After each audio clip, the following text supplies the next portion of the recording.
Lean into the hard feelings, do the hard things over and over and over, and all of a sudden they become easy things.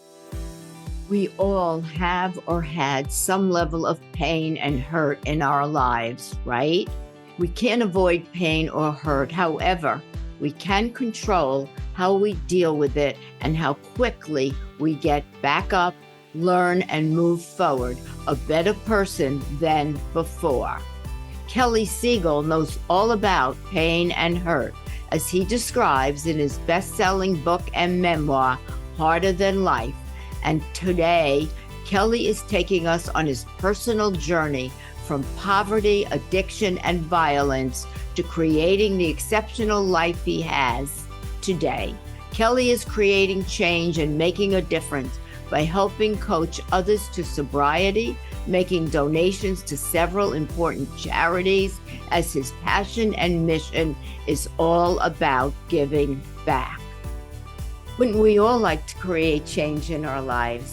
These compelling and extraordinary conversations can help you make better life choices. I'm Terry Yoffe, executive career and business coach and founder of Try Coaching. Welcome, Kelly Siegel. How are you today? Well, I'm lovely now that I get to see this beautiful shirt that you have on. You look stunning today. Thank you so much. I am so excited for us to have a conversation. So, question I always start with is, tell us a little bit about how you got to where you are. I grew up, my book is called Harder Than Life. The podcast is called Harder Than Life. And I grew up harder than life. Physical and mental abuse from my parents. They didn't know any better. I've worked a lot to process that. And I just was a scrapper my entire life, from my first job of selling papers door to door to selling candy door to door. I got an early love for selling and getting people, connecting people with what they want. 16 years old when I got out of my mother and my stepfather's home and started on the process of becoming me. The Heart of Life brand is going to donate 6 figures to charity. There's a reason why I'm here. Now I own a company called National Technology Management, which is a national IT provider, computers and phones, cybersecurity for all businesses. And recently we launched the Heart of Life brand to show people that anything is possible. It's lean into the hard feelings, do the hard things over and over and over, and all of a sudden they become easy things. If you're self-aware and you're honest with yourself and you look and say, I don't like this about myself, I'm going to change it, and you work hard on it, the universe will help you. But you got to be honest. You can't say, I don't like the fact that I don't make $1 million and then not go to work the next day, or drink a bunch or take drugs and decide that you're not going to engage. You still got to do the work. From your book, Harder Than Life, and what you said about your upbringing, was there a defining moment, a light bulb went off, where you made a conscious choice to go from there to here, and certainly start National Technology Management? My parents were alcoholics. They would come home and I was ducking and dodging, and I had a whole routine. So 16 years of survival teaches you to be harder than life. And when we graduated, everybody wanted to go to work. I grew up in the ghetto. All I knew was I wasn't ready to go to work, Terry. I wanted to party some more. And I got accepted to one of the biggest party schools because I was super smart and got a really high ACT score. And I got accepted to Western Michigan University. And I said, you guys go to work. I'm going to go check out this college. And when I went to college at Western, I met a whole new family of people. I joined a fraternity. And I'm like, whoa, all of a sudden we're doing constructive things and everybody's in this together. And it was a brotherhood of 80 people. And that felt like home to me. Well, from what you've just said, a defining moment was when you said yes to college and no to still being with your friends and just getting a job. So I picked the farthest college away from home. And where home is where? Michigan, right? Yeah, it's in the suburb of Detroit. So it was a 2-hour drive. So I did that intentionally because I didn't want all my friends to follow me. And one time they did come up to a party and a big fight started. And I went, I got to be done with these guys. And it didn't work. I didn't listen that time. And I came home for a holiday and I went to another party with my high school friends and my friend got shot right next to me. And I said, okay, now I'm done. You know, in most cases, I use a car as a metaphor. People are always looking in the rearview mirror. What did I do? What did I do? You know, it's great for learning. It's not great for anything else. You learn from the rearview mirror because you can't change what was in it. And then it's looking out the windshield, moving forward. What lessons do you learn that you can take? And what you're saying, you went from the rearview mirror to being the passenger looking out, you know, the dashboard's the present, and then looking in the windshield in front of you, and then really navigating your life. Before that, you weren't navigating your life. It was just happening, is what it sounds like. But you finally took control of the dashboard and the windshield and put yourself in a direction, like going to college. That sounds like a defining moment. When I decided to redefine my nature of my association with alcohol, that was really when a defining moment, because I simultaneously decided to just stop drinking. I mean, I go to work any program. I just said, this isn't working for me anymore. And I put the bottle down and I never looked back. And when I did that, I started doing all the quote unquote work on your mindset. So how did you get to national technology management? Were you a tech person, or are you not even that, but you have people that are? I tease my team all the time. I said, I am not an IT person. I am not a propeller head, but I got a lot of propeller heads that work for me. What I am is I'm an end user. So I'm the perfect person you want to hire because I'm not going to geek out on you. I'm going to tell you, listen, this isn't supposed to happen. We're going to fix it. It's done. I'm not going to go, well, what'd you do? And we're all gotten frustrated by tech support when you call and they're like, well, did you do this? Did you do that? Listen, that makes the problem worse. Just fix it. So we literally are the simplest and easiest IT company to do business with. And we keep it simple. So what worked and what didn't, and let's tweak and let's get rid of the things that don't work, including, unfortunately, people. That's the hardest part about growth, is letting some dear friends go. And most of my friends from high school are dead or in jail. So I didn't even have a choice to like keep people in my life. And it's just very simple. Is if somebody makes you feel like crap every time you interact with them, they don't need to be around you. It's the same thing with, what am I going to do? If I dread that I got to do something, that's usually something I want to do, because then I'll feel better after. If I'm excited about doing it, it's probably instant gratification. I don't need to be doing it. It's the exact opposite of what you would think. So you live your life by those principles. Work hard, play harder, do the things that make you happy, be around people that make you happy, read, advance your mind. You know, all too often people sit around and do nothing and drink and do drugs. I don't do any of that. And life gets good, man. It gets really, really, really good. And my life is half over, but it's only just begun. Literally just begun. You learned a lot in your younger years. You knew how to protect yourself. You knew how to dodge. You knew how to be strong. You learned how to do all the things you needed to do, which you said survival and perseverance. And my hunch is all of that is what got you to where you are today. Absolutely. And the quicker that you forgive your parents and realize that it happened for you, it's like, it's all too often, well, I didn't do this because my parents were this. It wasn't an option to continue down the pathway of being a bum. Most impossible part for me is allowing love into my life.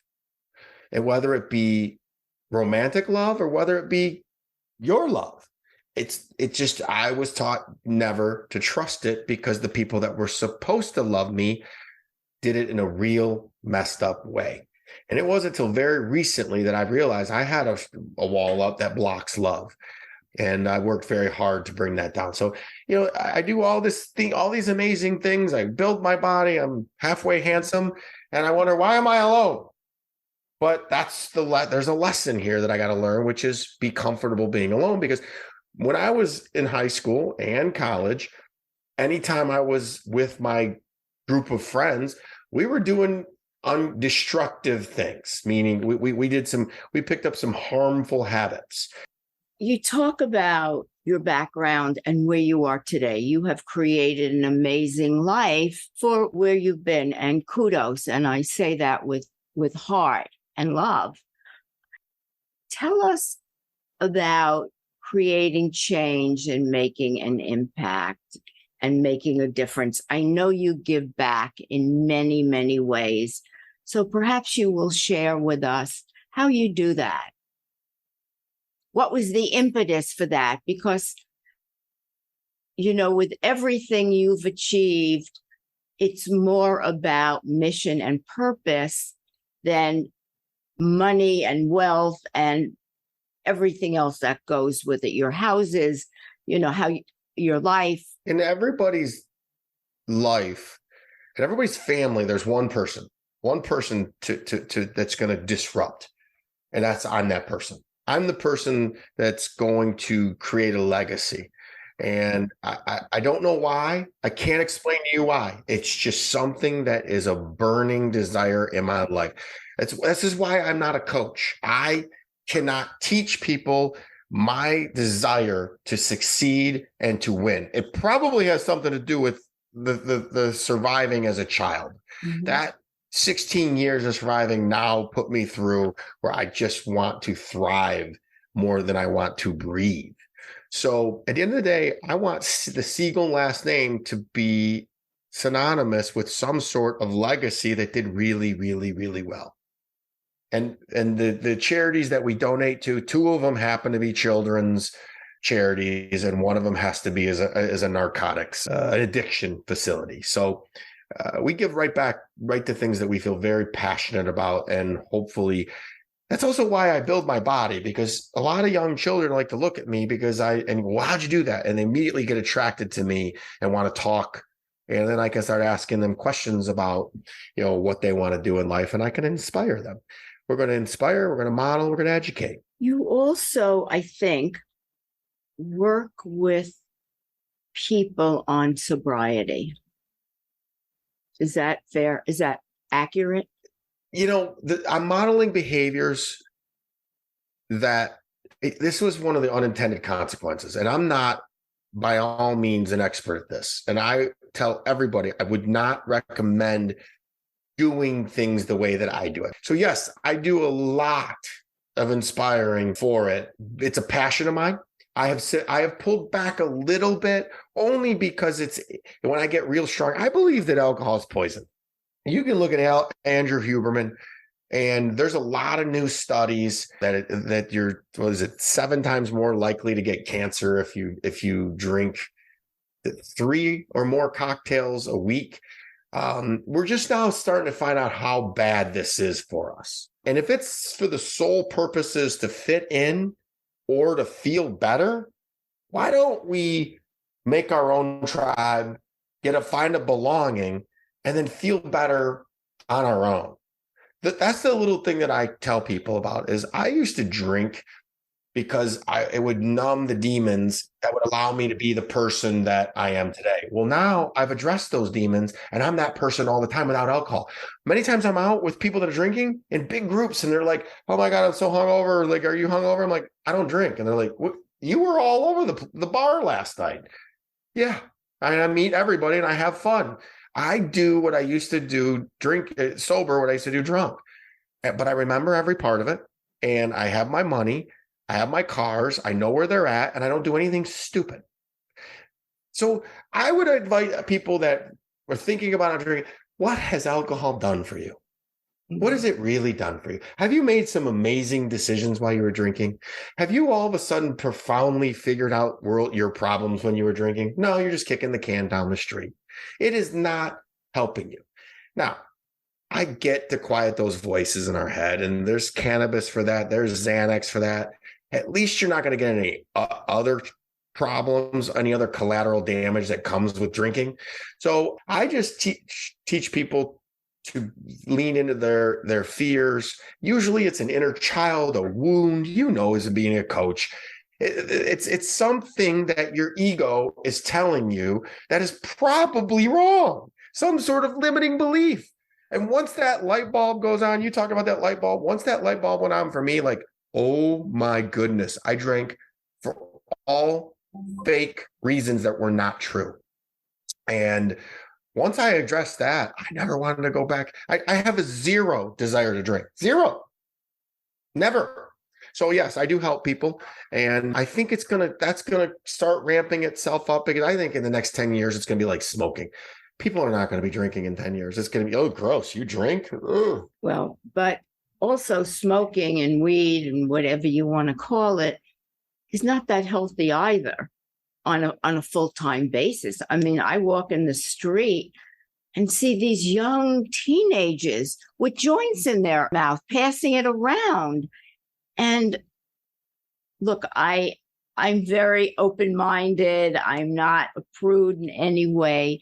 But I wonder, you're right, weed has become the new alcohol. But I'd rather have that, because people don't beat their wives there's the collateral damage is a lot less. So it's harm reduction.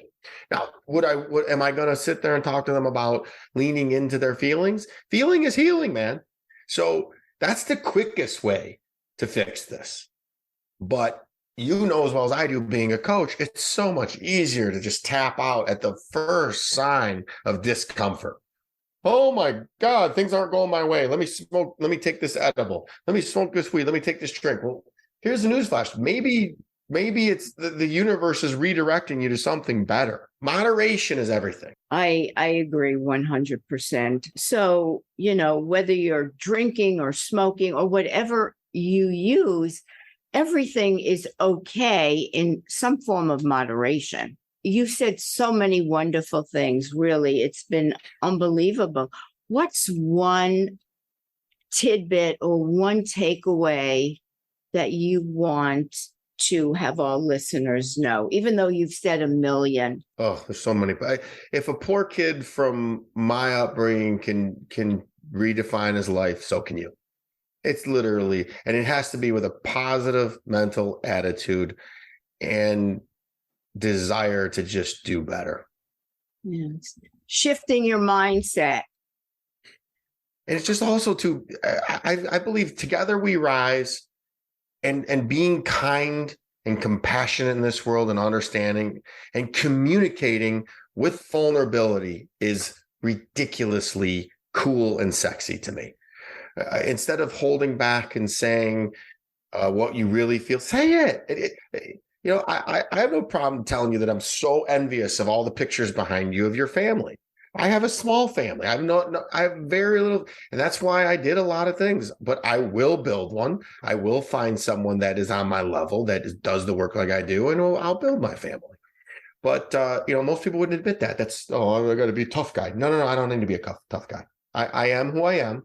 I'm genuine and authentic, and I'm going to continue to grow every single day, and I'm going to continue putting good in this world. And I know that when something negative happens, it's happening for me, and I'm going to look for the lesson, and I'm going to learn the lesson. Oh, goodness. We could go on for hours. I mean, certainly. This has been amazing, Kelly, that you've opened up. You've been vulnerable. You've been courageous through your whole life. I have a question for you. Since your coaching program, and what is your big mantra? What's the one advice that you give everybody? Because I want to learn from you. I'm a learn it all. I want to walk away from here learning something from Terry. What is your tidbit, your one-liner? I think the biggest thing is you've created change. I've done this podcast. I've been a coach my whole life. It's about creating change. And I work with clients who come to me. It's all about creating change. It's about helping them get from point A to point B that they can't seem to connect for themselves. Do you see, I'm sorry, last question. Do you see a common denominator of people? Is something that trips up these people from getting from point A to point B? What do you see in your coaching group? What is it? Absolutely. At the very base level for everybody, it's about self-worth and value. You're brilliant. And that's another word for that, self-love, loving yourself. And that I would have fought you if you would have said that I didn't love myself, but I didn't. You could see it in the choices I was making. And that's another tidbit, Terry, and you know this. You show me someone's choices and I'm going to show you their life. You show me the decisions that you make day in and day out. And that's why I do a daily routine, because these are winning choices, winning habits. And over a long period of time, winning comes from that. So that's the hardest thing. People, well, if nothing's changed, then nothing changes. So you nailed it. I did not love myself because I didn't think, I just discovered too, I didn't think I was worthy. And you've seen me, you've known me now for almost a year. I am a very confident, very loving guy. And it's just in the last month or so where the light went on, where I was like, oh, but how could I have been worthy when I was beat and put down? And even when they wouldn't beat, they would talk down to me. I was stupid. That's the reason. Now it's my job to overcome it, which I am doing. And I think it's going to be a never-ending battle for my entire life. I think it's true for everybody. It's self-fulfilling prophecy. When we have when our self-fulfilling prophecy is about unworthiness and no value, that's what comes into our lives, because then it's what we believe. So we see it in here and then we see it out here. When you start changing your self-fulfilling prophecy to worthiness and value, then life changes out there. I call it the familiar misery over the uncomfortable. What is it? The familiar misery. The normal. Your normal is miserable and it's familiar.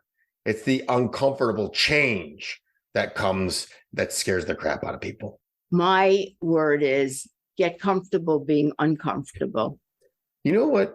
I just said this last week on another podcast. You know that my life, I have to be comfortable being comfortable, because my life has never been comfortable. My entire life. Growing up, like right now, life is good. When chaos happens, I start thriving. So I gotta just sit back. So that for me, it's the opposite, but everything about me is the opposite. One more last question. Do you have a book recommendation? So you can't see, but in my home office, I have books. I read a book a week. But do you have a book that talks about self-love that's your go-to for your coaching clients? One book that stands out for me, and unlike you, I'm not a big reader, is Brene Brown's book, where she talks about being a warrior. You mean one of these books? Yeah, Daring Greatly. That's where she talks about being a warrior and going into the arena every day. And doesn't matter if you fall, you get up, and the next day you get back into the arena. And that's what life's about, getting back up and doing the hard stuff, as you have talked about, and not giving up and not giving into, I can't get back up, I can't do anymore. Jen Cohen was on my podcast, and she was on our thing and said she has a master's degree in falling down and a PhD at getting back up. I always say, whatever knocks me down had better not be standing there when I get back up, because boy, I'm scorching earth when I stand back up, and it's always happened. But it happens to all of us. We all fall. When I was going through coaching, the words the phrase was, there's no such thing as failure. It's only feedback. Yeah. Well, falling down and that's learning. You learn, but what happens is we do this. We don't learn. I stepped out. I drank too much and I got in trouble. So the next week you drink again. Like, you didn't learn anything. And I pick on drinking, but it can be any freaking toxic behavior. It could be never-ending scrolling on social media. It could be cannabis. It could be cleaning your house. It could be whatever you're doing to avoid your mind, your thoughts. And I got a newsflash. Your thoughts aren't that bad. By the time that you took, I said this to somebody else, a thought I think is like 60 seconds. It's if you keep ruminating on it is where it stays when you start spinning. By the time you take a drink or take a pill and actually feel it, you could have processed those feelings. So the quickest way is to just name the feeling. Oh, there's that limiting belief. I'm not good enough again. I see you. I see you, little Kelly. I'm not letting this happen. I love you, and let it pass. And do that as many times as you need. And that's the quickest way before you take a swig of alcohol or anything else. It's that was a life hack that you and I just gave the universe. Simplest, easiest thing, and it works. Absolutely. On that note, Kelly Siegel, this has been amazing. I have, certainly know you, but we've gotten to know each other better. I want to give a shameless plug. My Instagram handle is kelly.siegel. It's SIEGEL.71. Please shoot over there. It's where most of my content is. We release a reel a day. I keep lots of fun stories going with what I call Siegel sayings. A lot of times I have my shirt off just to show people that at 47 years old, I want people to pay attention that I do the work. So, and then the other website is harderthanlife.com. You can see everything there, and I really appreciate your time, and thank you for having me on. Well, you are very welcome. Thank you for this wonderful conversation. Have a wonderful day, Kelly, and we will be in touch. You as well. Thank you. Thank you for joining the conversation. For related content on extraordinary work, visit my website, trycoaching.com. I'll be back in 2 weeks with another conversation. If you enjoyed this podcast, please leave a review on Apple Podcasts and be sure to subscribe to future podcasts so you don't miss an episode. Always remember, when you work with passion and purpose, your work can become extraordinary. What would life be like if you woke up one day and found out you were diagnosed with alopecia, and within a very short time, you were bald? This is McKenna Wrights' story. You'll definitely want to listen as McKenna talks about how she turned her diagnosis into a gift of vulnerability and courage.